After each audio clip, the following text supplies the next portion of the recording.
Good morning, Narelle here in France, and as lockdown eases, I am so excited. I'm off to market for the first time in over 3.5 months. See you there.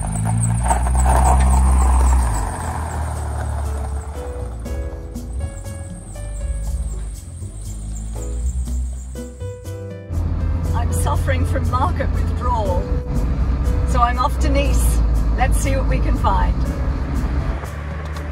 We're coming up to the village of Villeneuve-Loubet, which is the birthplace of Escoffier, the king of chefs and the chef of kings.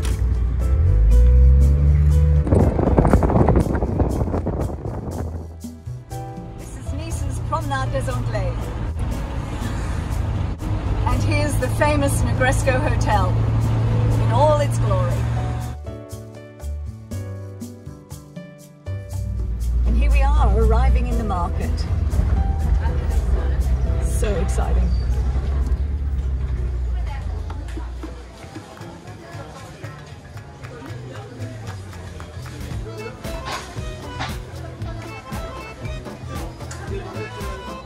Did you make mine a café crème? Yes, I've just ordered. Perfect, perfect. And of course, when in France, a coffee wouldn't be complete without some croissant.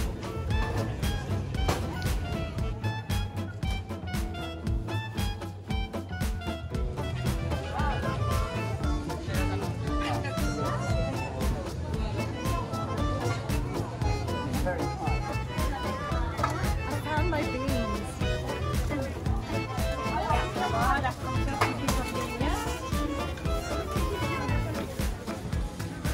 Patrick's buying the potatoes, which he considers the prince of all vegetables.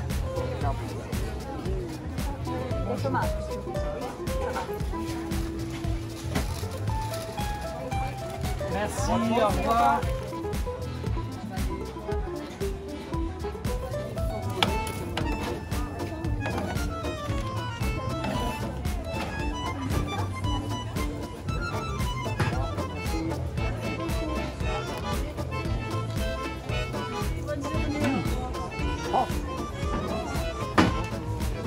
Hot as hell, but delicious.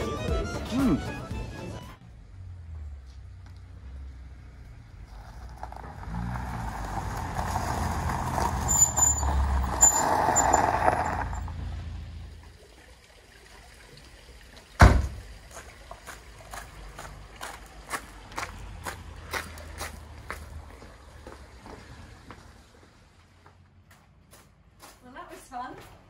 Now let's cook. Well, inspired by my visit to Nice Market and by Escoffier, who came from the village just down the road, I'm going to make that simple, delicious classic, Salade Niçoise. So the ingredients I'm using today are little gem lettuce, small potatoes boiled, quail's eggs, sliced cucumber, local olives with herbe de Provence, haricots verts, which are those lovely little French green beans, cherry tomatoes, anchovies and capers. Now typically you'd use tinned tuna for this dish, but today I'm going to confit this lovely fresh tuna with some olive oil, some fresh herbs from the garden, peppercorns and lemon rind, and of course my fresh garlic. So we'll start by warming our olive oil. It doesn't have to be the best quality olive oil, but just make sure you have enough in that pan to cover the tuna. And make sure that your tuna has been out of the fridge for about 15 minutes, so it's at room temperature. So into that olive oil, we're now going to put rosemary, lemon rind, thyme, peppercorns, and of course a clove of garlic. Now we just need to stir that to infuse all those wonderful flavors. And just watch it carefully until it comes to the boil. So once you see it start to bubble, you have to act swiftly now. And I'm going to put a simmer pad under mine so that, and turn it right down. Really very slowly now. We just poach the tuna for about 10 to 15 minutes. Now if it starts to bubble, it's actually too hot. So keep the temperature as low as you can and just keep basting this. So it's been about 10 minutes. They look beautifully poached and the color's changed. So I'll just turn off the heat and let them cool in that delicious oil. Vinaigrette time. I'm going to take a clove of garlic. If you don't have a really fresh clove of garlic and you see a little green shoot in the middle, cut it out, chuck it away. That's what gives you indigestion. So we're just going to crush this garlic. And rather than have lumps through the vinaigrette, the trick is to put quite a bit of salt on it and then smash it with your knife and make a paste.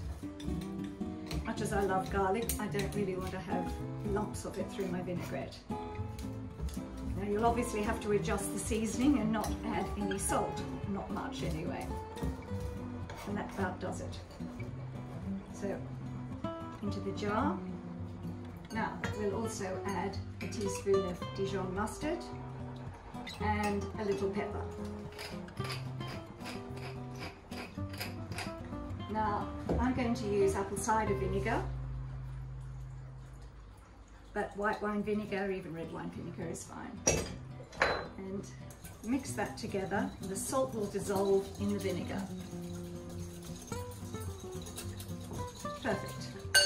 I've got a few little shallots I'm adding. And now the olive oil. Remember, 1 part vinegar, 3 parts olive oil. And just mix that till it emulsifies together. And that should do it. One more test. Perfect. Well, before we assemble the salad, this tuna has been cooling for about 10-15 minutes. So I'm just going to take it out and let it drain on some paper. And now we'll start. These lovely little baby gems around my plate. And then we'll start with some potatoes. Now, I like to mix my potatoes with a little of the vinaigrette before I add it. So I'm just going to toss that through. And if your potatoes are still warm, even better, because they absorb the vinaigrette beautifully. All right. Now, just going to place a potato or two in each lettuce leaf. I'm using my fingers because I can.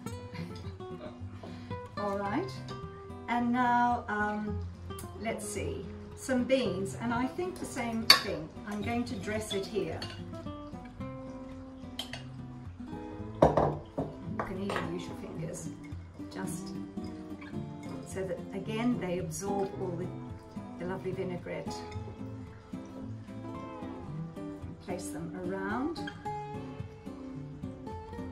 This is actually quite controversial because a purist would say a salad niçoise doesn't have beans or potatoes, but Escoffier used beans and potatoes, and since he's our local hero, I'm going with him.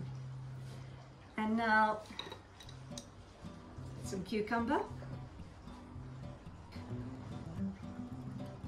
Just finely sliced. I've left the skin on, as you can see, because these cucumbers we get are very thin skinned. I score them and then slice them thinly.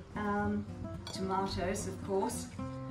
I once was at a cooking course at Roger Verger's in Mougins, and Alain Ducasse was the chef at the time, and I asked him, do you always take the seeds out of tomatoes when you're using them? He said, well, if you've got a Michelin star, absolutely, but at home, no.